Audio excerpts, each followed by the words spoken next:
દેવભૂમિ દ્વારકામાં ચાલુ વર્ષે વરસાદની અછત સર્જાતા ખેડૂતો અને પશુપાલકોની મુશ્કેલીઓમાં મોટો વધારો થયો છે, જેને લઈને જિલ્લાને દુષ્કાળગ્રસ્ત જાહેર કરવાની ઉગ્ર માંગ ઉઠી છે।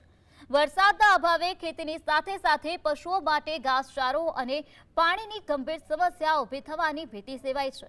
આ અંગે સરકાર સમક્ષ રજૂઆત કરવામાં આવી છે કે પશુઓ માટે પૂરતો ઘાસચારો ઉપલબ્ધ કરાવવામાં આવે, હરિયાણાની જમીન બચાવવામાં આવે તેમજ પ્રભાવિત ખેડૂતો અને પશુપાલકોને તાત્કાલિક વિશેષ રાહત સહાય પેકેજ જાહેર કરવામાં આવે, જેથી વિકટ પરિસ્થિતિમાંથી રાહત મળી શકે।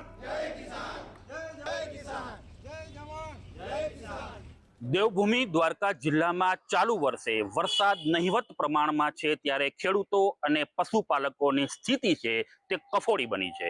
પરિણામે આજે દ્વારકા પ્રાંત કચેરી ખાતે ઓખા મંડળના ખેડૂતો અને માલધારીઓએ સરકાર પાસે માંગણી લઈને આવ્યા છે કે દેવભૂમિ દ્વારકા જિલ્લાને અસરગ્રસ્ત જાહેર કરી યુદ્ધના ધોરણે ખેડૂતો માટે પણ સિંચાઈની વ્યવસ્થા કરવામાં આવે, પશુપાલકો માટે ઘાસચારાની વ્યવસ્થા કરવામાં આવે, તેમજ ખેડૂતોના જે બેંક ધિરાણ છે તે પણ સત્વરે માફ કરવામાં આવે।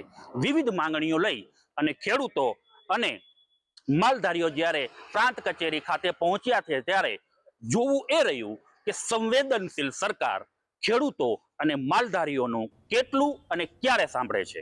અશોક માણેક, GSTV ન્યૂઝ, દ્વારકા।